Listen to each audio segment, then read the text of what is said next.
अस्सलामुअलैकुम वरहमतुल्लाहि वबरकातुहू। Pakistan cricket team को टी20 वर्ल्ड कप खेलना है और इसी टी20 वर्ल्ड कप के हवाले से पाकिस्तान टीम सिलेक्शन काफ़ी ज़्यादा परेशान भी दिखाई दी जा रही है कि किन खिलाड़ियों को चुना जाए।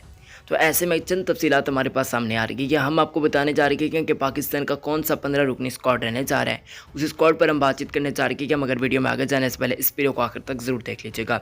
आपके ख्याल में नाज़रीन कराम ऐसा कौन सा खिलाड़ी है या फिर ऐसा कौन सा बल्लेबाज बॉलर जो भी है जिसको पाकिस्तानी टी20 वर्ल्ड कप के स्क्वाड के अंदर होना चाहिए, ज़रूर कमेंट्स में बताइएगा। इस वीडियो को लाइक कर दे जो समझता है कि पाकिस्तान इंशाल्लाह वर्ल्ड कप ज़रूर जीतेगा, और हमारे यूट्यूब चैनल को ज़रूर सब्सक्राइब करने के साथ नोटिफिकेशन पे भी आपने क्लिक कर लेना ताकि आपको लम्हा बलमा क्रिकेट के अपडेट्स हर वक्त पर वक्त मिलते रहिए। नाज़रीन कराम, ज़्यादा टाइम की बर्बादी नहीं करते, आ जाते अपने मेन टॉपिक की कि भाई पाकिस्तान का स्क्वाड कौन सा रहने जा रहा है। अब ये मत समझिएगा कि ये स्क्वाड है तो इसमें तब्दीली नहीं। अगर खुदा ना खास्ता कोई खिलाड़ी इंजरी वगैरह का शिकार हो जाता है और पूरी बैटिंग तकरीबन मुकम्मल तरीके से आपको दिखाई दी, यानी कि मुकम्मल तरीके से तब्दील हो जाएगी, वो सारा सिनेरियो बनता हुआ दिखाई। सबसे पहले पाकिस्तानी बैटर्स की बातचीत कर लेते हैं। नाज़रीन इकराम, यहाँ पर पाकिस्तान टीम के कप्तान बाबर आजम होंगे।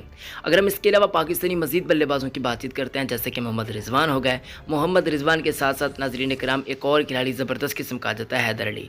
हैदर अली भी आपको पाकिस्तानी टी20 वर्ल्ड कप के स्क्वाड के अंदर जरूर दिखाई दिए जाएंगे। इसके साथ साथ आपको आसिफ अली, जी हाँ, आसिफ अली के बहुत ज़्यादा चांसेस हैं कि आपको टी20 वर्ल्ड कप में दिखाई देंगे। उसके बाद शर्जील खान उसी सूरत के अंदर आएंगे जब फ़खर को बाहर किया जाएगा, और अगर फ़खर को भी बाहर कर दिया जाए तो फिर ईशान मसूद की एंट्री हो जाएगी। शर्जील खान के अलबत्ता चांसेस बहुत ज़्यादा हैं, लेकिन कंफर्म नहीं कह सकते। फ़खर या फिर शर्जील, इन दोनों में से एक पाकिस्तान टीम का खिलाड़ी आपको टी20 वर्ल्ड कप के स्क्वाड के अंदर दिखाई दिया जाएगा। हाँ, उससे पहले ज़रूर हम इनको ट्राई कर सकते हैं, जैसा कि इंग्लैंड की सीरीज़ है या फिर ट्राई नेशन सीरीज़ है, तो शर्जील खान को ऐसे में और फ़खर जमान दोनों को स्क्वाड के अंदर रखा जा सकता है। अलबत्ता शान की वापसी होने जा रही है, इससे पाकिस्तान का बैटिंग लाइनअप मुकम्मल तरीके से तब्दील होता हुआ आपको दिखाई दिया जाएगा।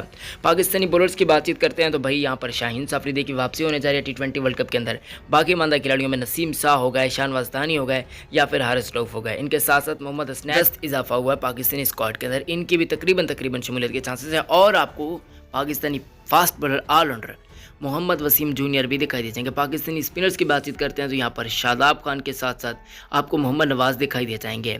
अगर हम रिजर्व की बातचीत करते हैं तो नाज़रीन करम, रिजर्व के अंदर अच्छी खासी आपको तब्दीलियाँ देखने को मिल सकती हैं और काफ़ी शॉकिंग किस्म की तब्दीलियाँ की जा सकती है।